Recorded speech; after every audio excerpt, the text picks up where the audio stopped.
I got so much motherfucking design on right now. Break it down, bring it back, make it clap. I got 3 old thoughts, new block, where that day. Bitches on my line, and you know.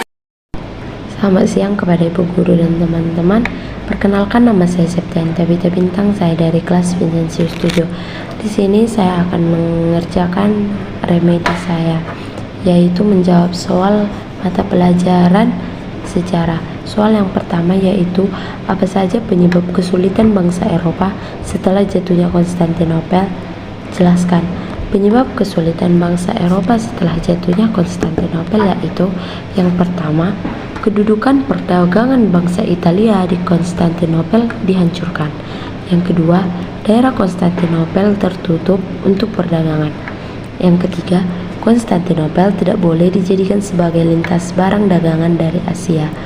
Kebijakan pemerintah Turki Utsmani ini mengancam kehidupan ekonomi bangsa Eropa Barat dan bangsa Eropa Timur, seperti saat perpindahan bangsa di Eropa akibat serangan pasukan Islam. Soal yang kedua yaitu, bagaimana dampak jatuhnya Konstantinopel terhadap kehidupan bangsa Eropa dan Asia, khususnya Indonesia.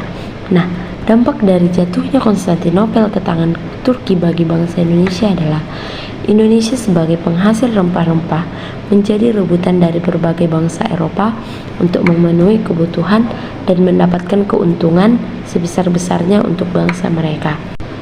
Pertanyaan yang kedua bertanyakan, bagaimana perjalanan bangsa Portugis hingga sampai ke Nusantara. Dalam perjalanan Portugis ini ada beberapa tokoh yang memeraninya. Yang pertama yaitu Bartolomeus Dias. Mulai perjalanan pada tahun 1487, perjalanan ini mendarat di Tanjung Harapan Afrika bagian selatan pada tahun 1488. Perjalanannya tidak diteruskan karena kapal yang mereka gunakan rusak. Yang kedua yaitu Vasco da Gama. Vasco da Gama melanjutkan penjajahan dari Portugis. Pada tahun 1497, rombongan Vasco da Gama ini sampai ke pelabuhan Goa dan Kalkut, India pada tahun 1498. Yang ketiga, Alfonso de Albuquerque. Pada perjalanan ini, mereka berhasil menaklukkan Malaka yang merupakan kolonialisme di Eropa di Asia Tenggara. Portugis kemudian menyadari bahwa selama ini daerah yang menjadi produsen rempah-rempah bukan India maupun Malaka, melainkan Maluku. Maka dari itu, Portugis mengincar tujuan lain, yaitu kepulauan rempah di Maluku yang berada di timur Nusantara. Yang keempat, Francisco Serrao. Francisco Serrao memimpin perjalanan Portugis ke Maluku pada tahun 1512. Setelah sampai ke Ternate, utusan Portugis itu pun bernegosiasi dengan Sultan Ternate untuk mendirikan benteng serta melakukan kontrak perdagangan pala dan cengkeh. Pertanyaan yang ketiga itu yaitu, bagaimana perjalanan bangsa Spanyol hingga sampai ke Nusantara. Ada beberapa tokoh yang memeraninya. Yang pertama, Christopher Columbus. Christopher Columbus ini memulai perjalanannya ke arah barat pada 3 Agustus tahun 1920. Penjajahan yang dilakukan Columbus disponsori oleh penguasaan Spanyol. Yang kedua, Ferdinand Magellan. Pada tahun 1519, mereka bertujuan mencapai Maluku lewat arah barat. Dalam perjalanannya, armada menghadapi berbagai hambatan. Oleh karena itu, mereka harus melewati Amerika Selatan, Samudra Pasifik, hingga akhirnya sampai di Macton atau Filipina pada tahun 1521. Yang ketiga yaitu Sebastian Elcano. Mereka melanjutkan perjalanan dari Filipina ke Maluku pada tahun 1521. Akan tetapi, untuk menghindari konflik dengan Portugis secara langsung, Sebastian melakukan kontak dagang dengan Kesultanan Tidore. Pertanyaan yang terakhir yaitu, mengapa kedatangan bangsa kolonial memberikan dampak positif dan negatif terhadap ekonomi, politik, dan sosial budaya yang dirasakan Indonesia? Jelaskan dampak positifnya.